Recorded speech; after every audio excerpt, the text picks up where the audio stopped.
ఏ రోజు గూడా, ఏ రోజు గూడా విద్యకు సంబంధించింది గాని, వైద్యానికి సంబంధించింది ఎవ్వరేం మాట్లాడరు. ఏమన్నా ఉంటే కాళేశ్వరం అంటాడు, అదంటాడు, ఇదంటాడు. ఏ చర్చ గూడా విద్యకు, వైద్యానికి సంబంధించిన చర్చ లేదు.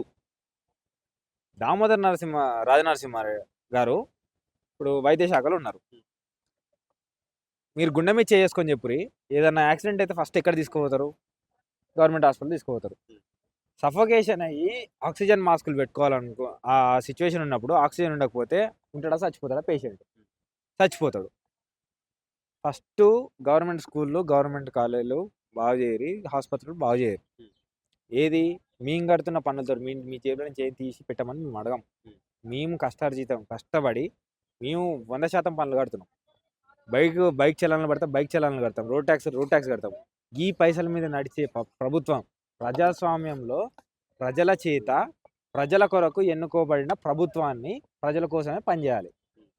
అంతేగాని ప్రైవేట్ వ్యవస్థలకు పనిచేస్తామంటే ప్రజా ప్రజా ప్రజా స్వామ్యంలో ప్రజాస్వామ్యబద్ధంగా ఎన్నికయ్యే ప్రభుత్వం ఖచ్చితంగా వస్తుందని ఈ సందర్భంగా చెప్తున్నాను. రేవంత్ రెడ్డి ప్రతిసారి ప్రతి బహిరంగ సభలు పెట్టినప్పుడు విద్యను కాపాడుతూ అందరికీ మధ్యతరగతి పేదలందరికీ కూడా విద్యను అందిస్తా అని చెప్పి చాలా సార్లు మాట్లాడుతూ ప్రైవేట్ స్కూల్స్, ప్రైవేట్ కాలేజీలకు ఓపెనింగ్స్ పోయి అక్కడ విద్య గురించి మాట్లాడుతూ ఎట్లా చూస్తారు?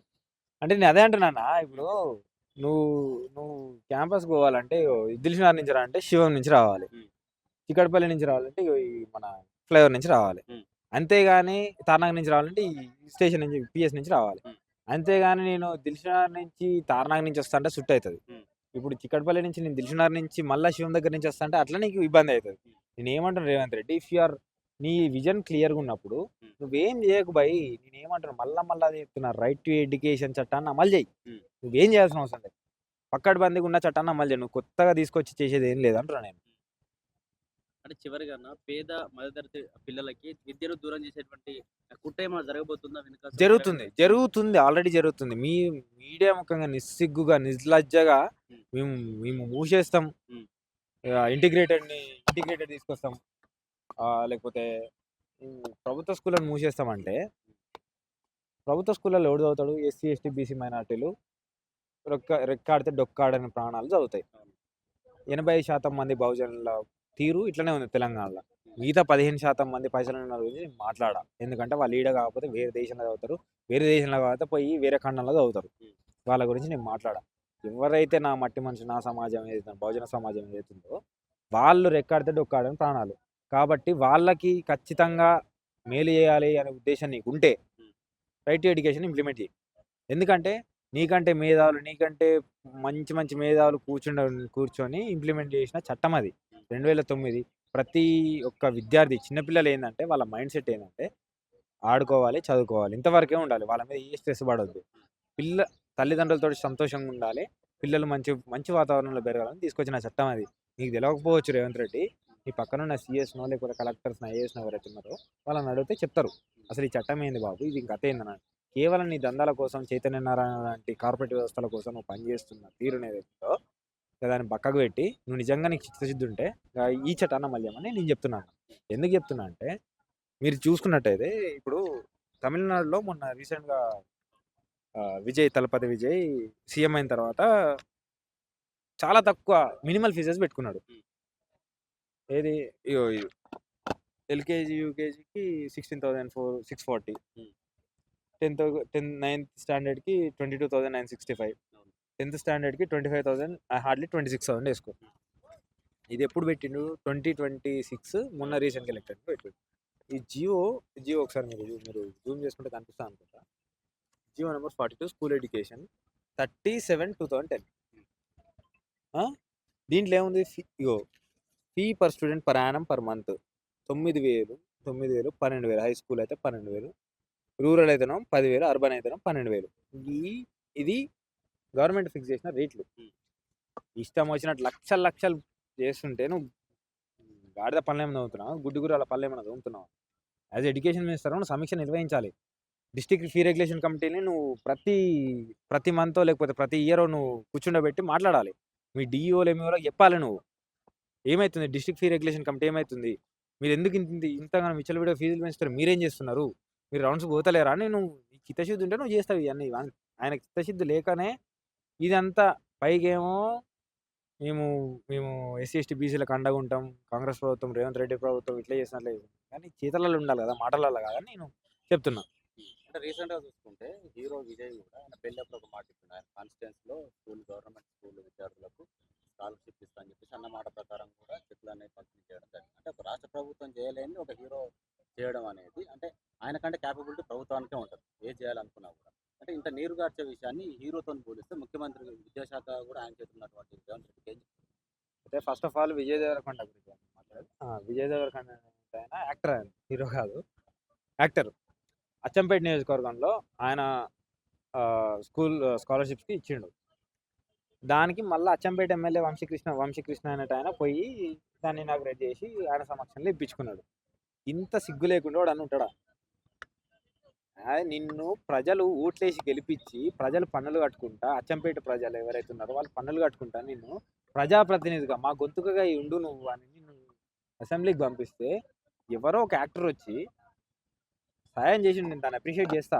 బట్ నీ ప్రైమరీ డ్యూటీ ఏదైతే ఉన్నదో వంశీకృష్ణ గారు ఫెయిల్డ్ యాజ్ ఎమ్మెల్యే. వంశీకృష్ణ గారు మీరు అక్కడ ఉండి బాగు చేసి ఉంటే, స్కూళ్ళని బాగు చేసి ఉంటే, ఇప్పుడు యాక్టర్ లేకపోతే సమ్ ఎక్స్‌వైజెడ్ పర్సన్ వచ్చి సహాయం చేయాల్సిన పని ఏమున్నది? నీ పని నువ్వు చక్కగా చేస్తే ఇంకొక ఆయన ఇంటర్ఫియర్ కావాల్సిన అవసరం ఏమున్నది? ఇప్పుడు పవన్ కళ్యాణ్ అనేట ఆయన కూడా చేసిన అని చెప్పుకున్నాడు, విజయ్ దేవరకొండ చెప్పుకున్నాడు, ఎవరైనా చేస్తారు చెప్పుకుంటారు. అది గవర్నమెంట్ 100% కూడా గవర్నమెంట్ ఫెయిల్యూర్ అవుతుంది కానీ వాళ్ళ గొప్పతనం ఎట్లయితుందో నేను అడుగుతున్నా. ఓ ఇప్పుడు నీకు నీ చట్టాలు ఉన్నాయి, నీ చేతిలో పవర్ ఉన్నది, నువ్వు ఒక సైన్ పెడితే ఆ కాన్స్టిట్యూషన్ కాన్స్టిట్యుయెన్సీ మొత్తం నీ మాట వింటది. అట్లాంటి పవర్ ఉన్న నీకు నువ్వు ఎవరో ఒక యాక్టర్ వచ్చి మేము స్కాలర్షిప్ పెడతామంటే సపోర్ట్లు కొట్టేది నువ్వు మరి నువ్వు ఎమ్మెల్యేవా లేకుంటే కింద జీరో కార్యకర్తవా? పవర్ ఉండి కూడా ఉపయోగించుకోలేకపోతున్నావు నువ్వు. అంటే ఇప్పుడు ఏదైతే గవర్నమెంట్ ఇప్పుడు వచ్చి 30 నెలలు కావస్తుందో ఉమ్. మూసీ సుందరీకరణ కావచ్చు, ఫ్యూచర్ సిటీ కావచ్చు, ఫార్మా సిటీ కావచ్చు, గాంధీ సర్వర్ కావచ్చు, వీటికి నిధులు కేటాయిస్తున్న ఎదుగుదల ఫ్యూచర్లో కూడా ఇంకా ఎంప్లాయ్మెంట్ అనే సోర్స్ పెరుగుతుంది. ఇది ఎందుకు అడ్డగిస్తున్నారు, ప్రతిపక్షాలు ఎందుకు రెచ్చగొడుతున్నాయి, పేడ్ ఆర్టిస్టులు ఎందుకు పెడుతున్నాయి అని చెప్పేసి కూడా చాలా సందర్భాల్లో రేవంత్ రెడ్డి నువ్వు పెయిడ్ ఆర్టిస్టు. అయితే ఉమ్. ప్రభుత్వం ఏదైతే ఉన్నాయో స్కూళ్ళు కావచ్చు, కాలేజీలు కావచ్చు, వాటికి నిధులు కేటాయించడంలో జాప్యం జరుగుతుంది. వీటి విషయంలో నిధులు ఎక్కడి నుంచి వస్తున్నాయి అంటే ఏం చెప్తారు? ఎవరిని జేబులో నుంచి తీస్తున్నారు నా నిధులన్నీ? మా పన్నులు మా కష్టాతీతం అయ్యి ఎవరిని జేబులో నుంచి తీస్తారు? రేవంత్ రెడ్డి జేబులో నుంచి తీస్తుండా, లేకపోతే ఐటీ మినిస్టర్ మన శ్రీధర్ బాబు జేబులో నుంచి తీస్తురా, లేకపోతే పౌరశాఖల ఉత్తమ్ కుమార్ రెడ్డి జేబులో నుంచి తీస్తుండా? ఇవన్నీ సొమ్ము అది. మా సొమ్ము మా ఖర్చు పెట్టమంటే ఇంతగానంగా మీకు ఇబ్బంది ఎందుకు అవుతుంది? మీరు ఈ ఎంప్లాయ్మెంట్ కలిగించాల్సింది ఎక్కడ? గవర్నమెంట్ సెక్టర్లో కలిగించాలి. నువ్వు నిజంగానే దమ్ముంటే, నువ్వు నిజంగానే అంత పనిమంతుడు అయితే నువ్వు గవర్నమెంట్ సెక్టర్లో కలిపి ఈ సుందరీకరణ చేసి హైడ్రా మొన్న రీసెంట్గా రంగనాథ్ సార్ పిలిపించుకొని మాట్లాడిన విషయం మనకు అంతా తెలిసింది. చేస్తే చేర్పిస్తే బిగిరి వచ్చిన తర్వాత పెంచుతామన్నారు కదా, 22,000కు కూడా చేసే ఉద్యోగాలు లేక 18,000కి చేసుకుంటా వాళ్ళకి నెల ఇవ్వకపోతే అడిగితే ఇట్లాంటి పరిస్థితి. నువ్వు నువ్వు ఎట్లా జాబ్స్ క్రియేట్ చేస్తావు? నువ్వు ఎట్లా నమ్మాలి? ఆల్రెడీ పోలీస్ కానిస్టేబుల్ ఇన్ని వేలు ఖాళీ ఉన్నాయి, 19,000 20,000 ఖాళీ ఉన్నాయి, దాదాపు 19,000 చిల్లర నియర్ టు 20,000 ఖాళీ ఉన్నాయని చెప్పంగా 5,000 పోస్టులకి వేసినావు నువ్వు. దిల్సుఖ్ నగర్, అశోక్ నగర్ అట్టుడుకుతుంది, కళ్ళు కనిపిస్తలేవా నీకు? ఉన్నాయి ఫిల్ చేయాలంటే ఫిల్ చేస్తలేవు. ఇంకా కొత్త మనం ఎట్లా నమ్ముతారు ఎవరైనా? ఒక పని చేసి ఇగో ఈ పని చేసిన నేను నెక్స్ట్ ఈ పని చేస్తా అంటే ఎవడన్నా నమ్ముతాడు. అంతేగాని మాటలేమో కూటలు దాటుతాయి, పని ఏమో గడప దాటదు. నేను ఎట్లా నమ్మాలి రేవంత్ రెడ్డి? నిన్ను మళ్ళా రేవంత్ రెడ్డి అని మళ్ళీ ఎన్నిసార్లు ఫీల్ అవుతావేమో. నువ్వు ఒక బాధ్యత గల ముఖ్యమంత్రి పదవులు ఉన్నావు కాబట్టి నేను అడుగుతున్నాను. నీ కోసము మేము తిరిగినాం కాబట్టి మేము అడుగుతున్నాం. నిన్ను కేసీఆర్ అనేటోడు నీ అంతా పరిపాలించిందని చెప్పి నువ్వు రెచ్చగొట్టే వ్యాఖ్యలు చేసి ఏదైతే చేసినావో మేము రియలైజ్ అయ్యి నిజంగానే కదా ఆయన జాబ్లే లేదు, నువ్వు కూడా చేస్తలేవు, ఆయనకు పట్టిన కదా నీకు పడుతుంది, నెక్స్ట్ బహుజన ముఖ్యమంత్రి అవుతాడు తెలంగాణ. ఈ సందర్భంగా తెలియదు.